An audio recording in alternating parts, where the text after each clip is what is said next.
नमस्कार दर्शकों, इस वीडियो लेक्चर सीरीज में आपका स्वागत है।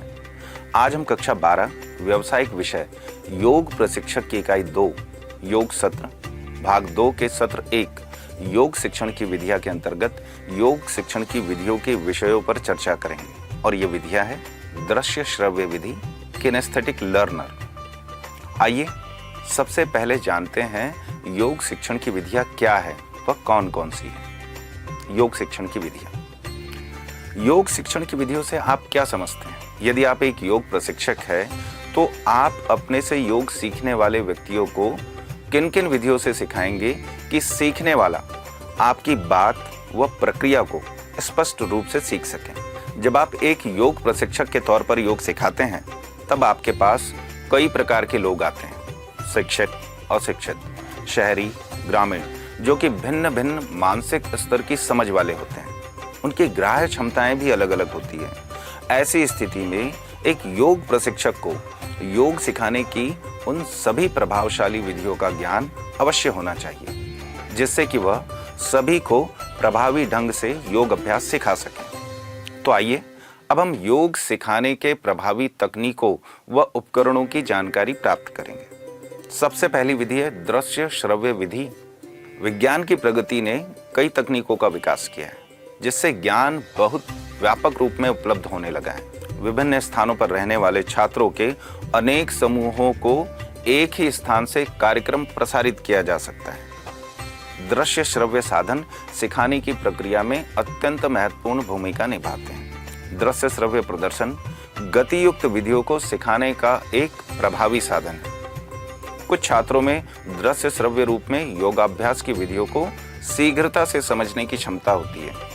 परिणाम स्वरूप पाठ रोचक बनता है और छात्र भी पाठ समझने में रुचि लेते हैं। अब हम बात करेंगे दृश्य श्रव्य उपकरणों के प्रकार।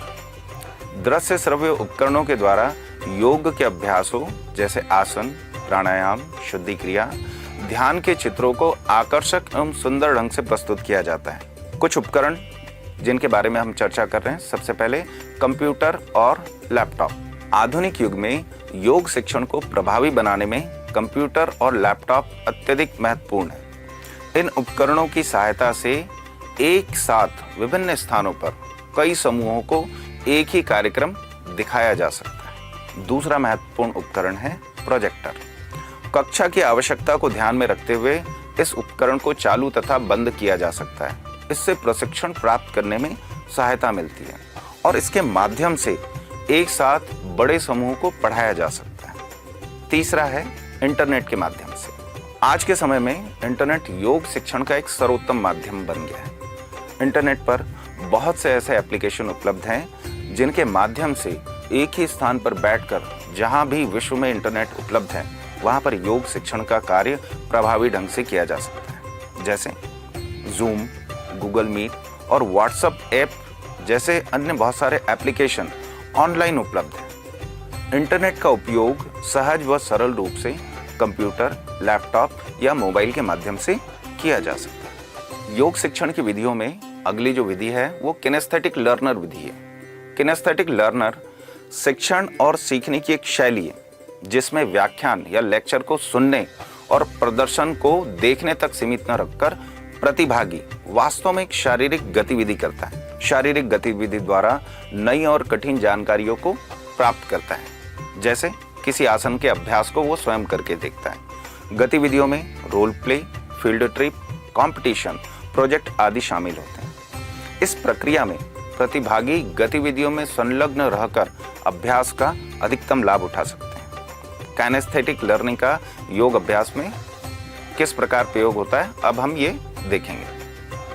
पहला, सीखने के समय जो भी कुछ आप सीख रहे हैं उसे बार बार करना है और अपने हाथों से पकड़कर करवाना है। योग केंद्र और आश्रमों का भ्रमण भी एक प्रकार का उपकरण है जो सीखने में सहायक है।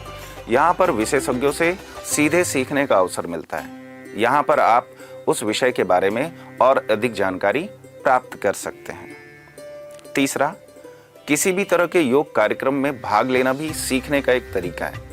यदि कोई कार्यक्रम योग विषय से संबंधित न हो तो अपना स्वयं का एक विषय बनाकर आप अभ्यास कर सकते हैं। चौथा, आसनों को खुद करके शब्दों से ज़्यादा शारीरिक अंगों का उपयोग करके सीखना चाहिए। तो बच्चों, आज हमने सीखा योग शिक्षण की विधियाँ कौन कौन सी है और उनसे किस प्रकार सीखा जा सकता है। उनमें सबसे पहली है दृश्य श्रव्य विधि और दूसरी है किनेस्थेटिक लर्नर। तो बने रहिए हमारे साथ, आपसे पुनः मुलाकात होगी योग से संबंधित एक नए वीडियो के साथ। धन्यवाद।